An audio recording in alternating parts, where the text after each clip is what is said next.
sekolah rusak, ya sudah, sekolah rusaknya difoto-foto, dilaporkan saja. Nggak perlu kemudian dibandingkan dengan dapur MBG, karena nggak nyambung, mohon maaf. Untuk terkait sekolah yang rusak di Gerobokan, saya kira Mbak bisa cek, sudah di follow up.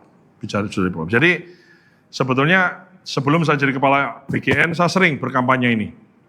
Sekolah rusak ini udah tinggal lapor, itu ada portalnya, itu diberesi.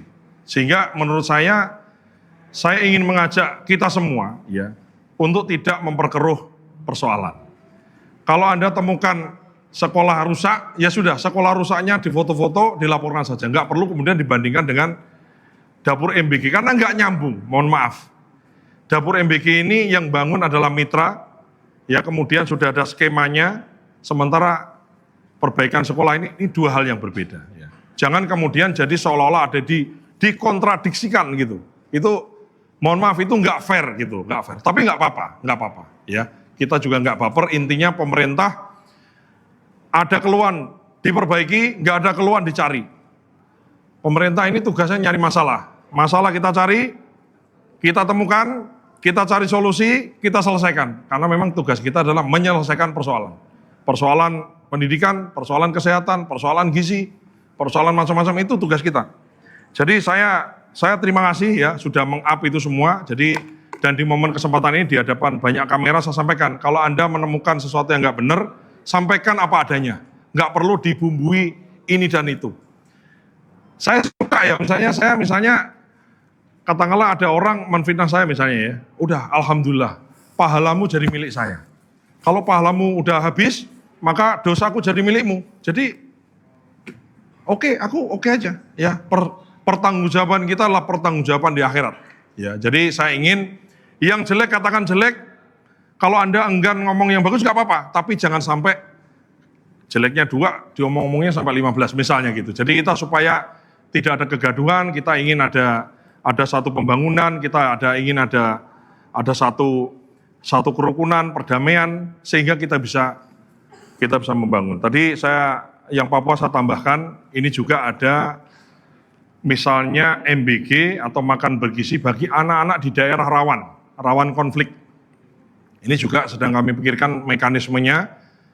Ya, ada beberapa piloting yang sudah kita lakukan bekerjasama dengan jajaran TNI dan Polri, menggunakan fasilitas, ada gereja dan lain-lain. Karena anak-anak di seluruh manapun, ya, Indonesia dimanapun, khususnya anak-anak yang memang membutuhkan, daerah-daerah rawan konflik, daerah yang jauh, itu juga harus mendapatkan akses perbaikan gizi yang memang mereka sangat membutuhkan itu ya. Terakhir satu lagi mungkin. Abang yang itu tuh, yang pakai kacamata tuh dari tadi ngacung-ngacung itu. Saya Mike dari Remol, Pak. Singkat aja Pak, untuk update 7 posisi Dewan Pengawas BGN udah sampai mana Pak? Terus kemudian tadi pagi sama Pak Menko Pangan ada perombakan dan ada evaluasi dapur dan penerima manfaat dalam 1 bulan ya Pak. Itu nanti skemanya gimana? Kemudian yang terakhir soal utang 1,6 triliun BGN itu bagaimana Pak untuk pelunasannya, apa ya strategi dari Bapak gimana Pak? Emang ini wartawan yang mangkal di sini kayaknya sama bosnya dititipi pertanyaan susah-susah terus ini ya. Jadi yang Dewan Pengawas ini memang kita intinya ingin diawasi oleh orang-orang yang kompeten.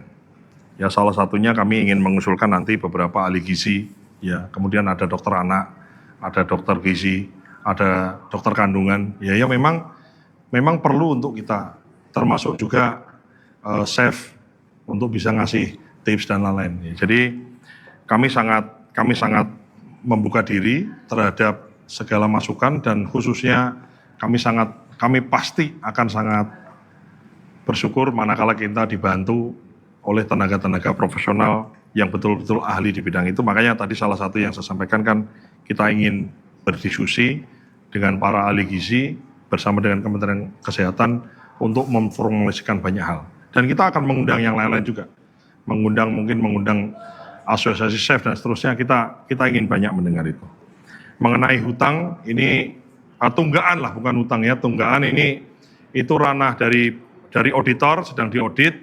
Mana kalau clean and clear ya saya kira dibayar, ya saya nggak ada Saya nggak ada, oh yang ini mesti kau bayar sendiri, nggak bisa. Ya, saya nggak mau itu.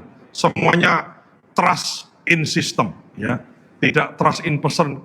Menurut arahan Pak Kepala tadi, yang ini dulu Bu, nggak mau. Berdasarkan sistem, kebetulan Bu Waka saya, Bu Arumsari adalah kiriman dari BPKP, saya kira beliau yang in charge. Kita ingin yang sah, yang bagus, yang benar, sesuai dengan mekanisme yang mana itu yang kita selesaikan. Saya kira no issue Pak, nggak ada masalah. Satu lagi yang tenggat waktu itu masalahnya begini. Kenapa kok dikasih waktu? Ini kalau lama, kemungkinan besar selesai. Maksudnya dikasih waktu lama. Masalahnya kan tidak bisa lama-lama. Ya, anak-anak yang tidak bisa nunggu lama. Ibu-ibu hamil itu nggak bisa nunggu, Bu, hamilnya diperpanjang ya, jangan 9 bulan, kalau bisa nggak bisa, butuhnya sekarang. Jadi kami ini selalu mengatakan, ibaratnya kompetitor utama kami ini adalah waktu,